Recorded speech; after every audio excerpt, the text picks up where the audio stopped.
Assalamualaikum warahmatullahi wabarakatuh. Pada kesempatan kali ini saya akan menjelaskan tentang langkah-langkah pembuatan surat ya. Sebentar, saya share screen dulu materinya. Nah, ini. Oke, saya mulai. Jadi eh, langkah-langkah pembuatan surat itu setidaknya ada beberapa poin ya. Dan ini juga poin-poin ini juga harus apa ya, harus ditempuh secara bertahap ya, secara berurutan ya, secara sistematis dan tidak boleh poin terakhir dari poin awal nggak boleh ya. Jadi ini harus sistematis dan juga harus berurutan. Jadi sebelum membuat surat kita tentu perlu sebuah langkah ya atau planning atau tahapan-tahapan ya. Dan tahapannya di sini yang pertama ada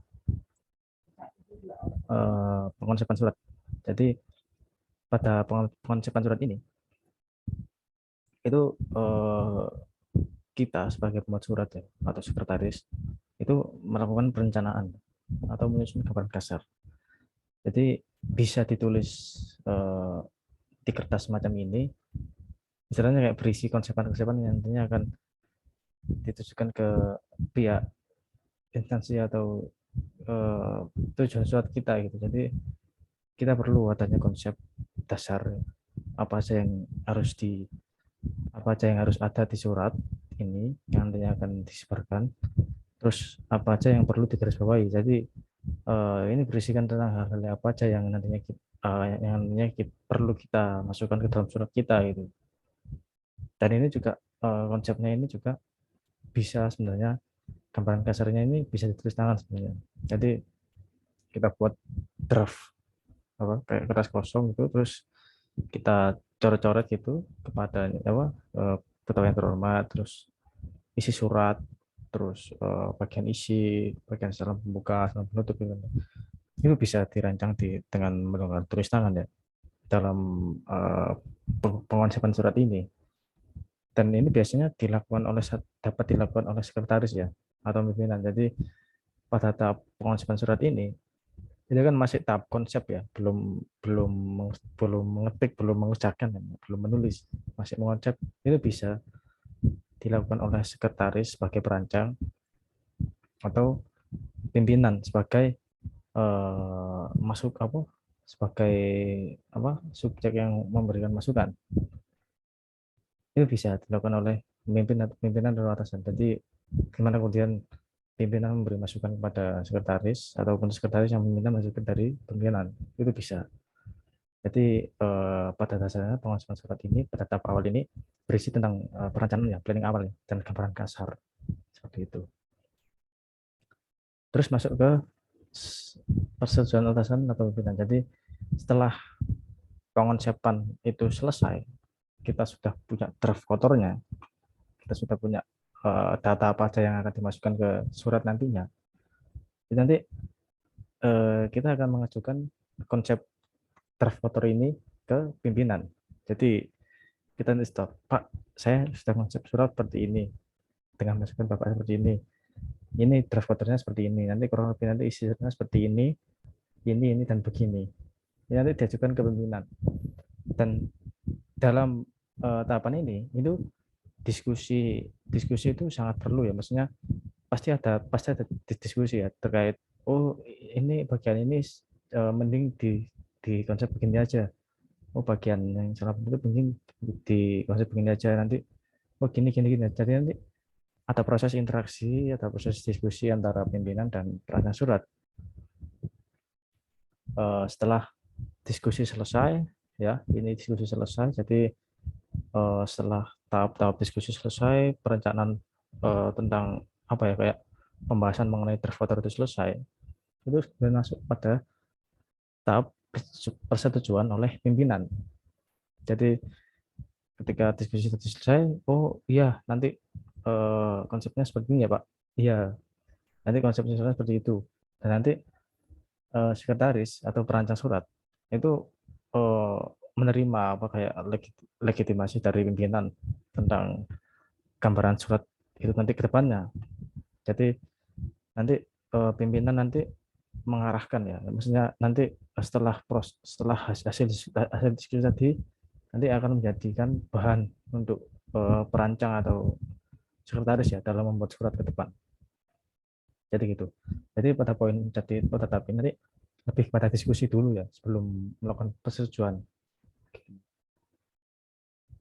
Juga ada beberapa masukan atau arahan dari pimpinan atau yang lainnya.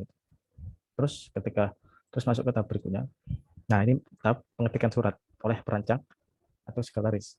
Jadi setelah diskusi tentang draft kontrak tadi dan sudah disetujui oleh kedua belah pihak, baik pimpinan, baik sekretaris ataupun perancang ataupun pimpinan ataupun yang atasan, itu si perancang ini atau si perancang atau si sekretaris ini kemudian melakukan pengetikan surat.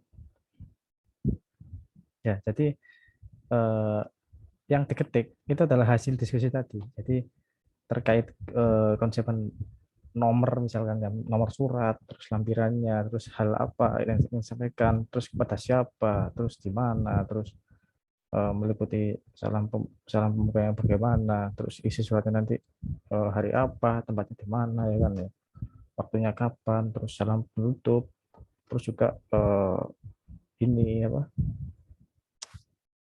tanggal tanggal pembuatan surat ya kan. Jadi nanti bagian ini nanti ini si sekretaris atau si perancang itu tinggal tinggal menyusun apa hasil dari diskusi tadi gitu. Jadi tahapan ini lebih kepada menyusun aja ya. Jadi nggak ada proses panjang sebenarnya. Jadi tinggal tinggal ngetik aja sesuai draft yang ada ataupun membuat draft baru ya. Jadi gitu. Pada tahapan soal itu lebih pada menyusun aja. Terus masuk ke tahap selanjutnya yaitu penandatanganan surat. Jadi setelah surat itu diketik itu eh, kan masih kosong ya, masih belum ada tanda tangan apapun dari instansi ya atau atasan. Dan itu setelah saya ketik itu kemudian surat diajukan kepada pimpinan atau atasan untuk kemudian dibubuhkan tanda tangan. Dan biasanya pada tahap ini itu eh, pimpinan biasanya melakukan pengecekan ulang sebelum ditandatangan atau di apa ya di apa kayak difikskan dipastikan kalau surat ini benar. Jadi sebelum itu pimpinan itu mengecek ulang isi surat yang telah disusun oleh si perancang atau si sekretaris. Jadi mulai dari kop surat, alamatnya yang ini benar enggak, terus nomornya, terus halnya lampirannya ini semuanya dicek dari tubuh surat itu dicek dulu oleh pimpinan ataupun pihak pengecekan gitu. Jadi sebelum ditandatangani itu ada proses pengecekan dan bila ada kesalahan itu juga harus direvisi lagi oleh si perancang. Jadi sebelum pembuatan tangan itu harus itu melalui pintu cek dulu gitu.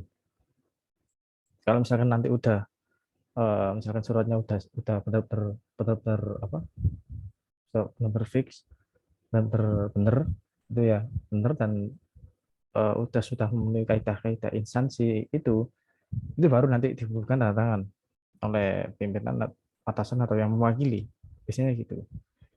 Jadi setelah proses pengecekan selesai nanti tinggal pembuatan tanda tangan terus lanjut ke pengesahan surat. Jadi mungkin banyak yang menganggap bahwa pengesahan surat itu sama dengan penandatanganan surat ya. Nah ini dua hal yang berbeda sebenarnya. Jadi bagaimana kemudian setelah ditandatangan itu nanti surat nanti masuk pada tahapan-tahapan instansi tertentu ya, maksudnya tahapan pendistribusian ya. Jadi bagaimana kemudian surat ini benar-benar siap untuk didistribusikan ke penerima kan. Jadi tanda tangan itu belum belum belum apa ya belum membuat surat itu eh, benar-benar fix atau benar-benar dapat benar-benar bisa mendapat lampu hijau untuk diteruskan atau didistribusikan. Jadi tanda tangan itu hanya sekadar untuk membubuhkan legalitas, meresmikan surat gitu kan. Dan pengesahan ini itu biasanya tahapannya nanti biasanya lebih lebih ketat lagi, dimulai dari pengecekan awal, terus ini tantangannya ini gimana, maksudnya ini nanti siapa aja yang anu, terus ini bagaimana, terus pokoknya pengesahan surat ini lebih lebih lebih ketat dari maksudnya lebih lebih spesifik, maksudnya lebih ditinjau lagi surat-surat ini itu benar-benar bisa atau enggak untuk didistribusikan ke alamat penerima. Katakanlah misalkan kopnya ada yang antara pimpinan eh, ya katakanlah pimpinan apa ya, kayak kepala divisi gitu ya.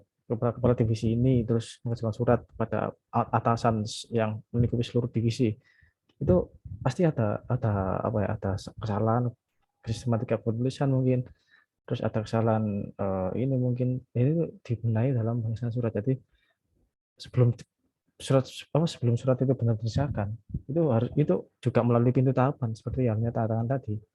Nah, setelah surat ini terbebas dari kesalahan-kesalahan, nah itu baru bisa untuk didistribusikan, untuk dicetak banyak-banyak, untuk bisa kemudian dikirim ke instansi-instansi yang memang perlu, maksudnya memang menjadi tujuan awal dalam pembuatan surat.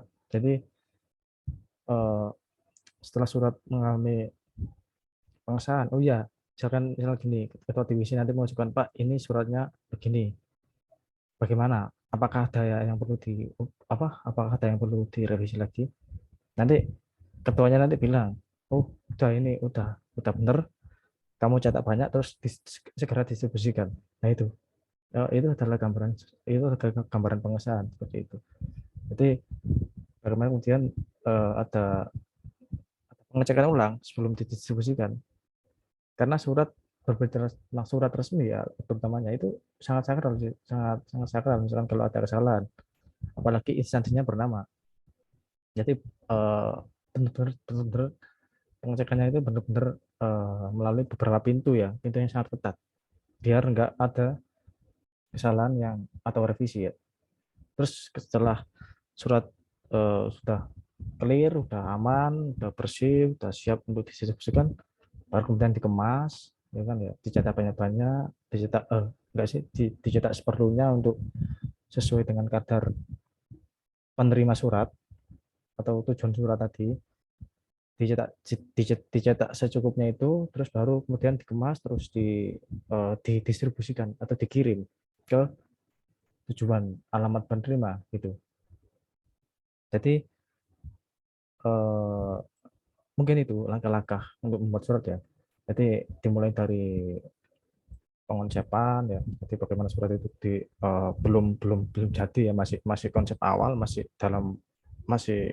rancangan perencanaan, terus masuk ke persetujuan atasan ya kan ya. Terus eh, setelah masuk persetujuan, setelah disetujui konsepan atau draft tadi atas hasil diskusi tadi, itu baru mulai pengetikan ya kan, pengetikan oleh pihak perancang atau sekretaris, terus masuk ke penandatangan surat ya. Jadi setelah surat ditandatangani tadi, dari setelah surat dikirim tadi, masuk ke pada tahap tanda tangan dan juga tahap pengecekan ya kan ya, tahap peresmian istilahnya. Terus yang terakhir ada tahap pengesahan surat. Jadi setelah tanda tangan nanti itu diberi pengesahan lebih lanjut, dibeli legitimasi resmi yang lebih lanjut untuk sekedar tanda tangan. Terus setelah pengesahan selesai, nanti lanjut ke distribusi surat. Jadi surat bisa didistribusikan ke alamat penerima. Eh, Mungkin itu yang bisa saya sampaikan mengenai langkah-langkah pembuatan surat. Sekian dari saya. Wassalamualaikum warahmatullahi wabarakatuh.